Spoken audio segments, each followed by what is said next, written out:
Praise the Lord. இன்றைய வாக்குத்தத்த வசனம் யோவான் 15:12.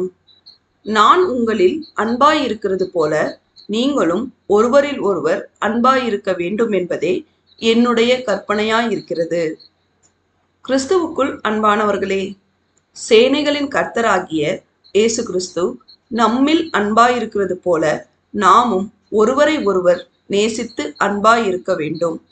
நாம் அனைவரும் எப்பொழுதும் சேனைகளின் கர்த்தராகிய இயேசு கிறிஸ்துவின் பிரியமான பிள்ளைகளாய் அவருடைய வார்த்தைக்கு கீழ்ப்படிந்து அவருடைய கற்பனைகளையும் கட்டளைகளையும் நியாயங்களையும் உத்தமமாய் கைக்கொண்டு அவர் நடத்துகின்ற வழியிலே நடந்து அநேகருக்கு முன்பாக அவருக்கு சாட்சியாக வாழ்ந்து அவருடைய மகா பரிசுத்தமுள்ள நாமம் மகிமைப்படும்படி நடந்து கொள்வோமாக.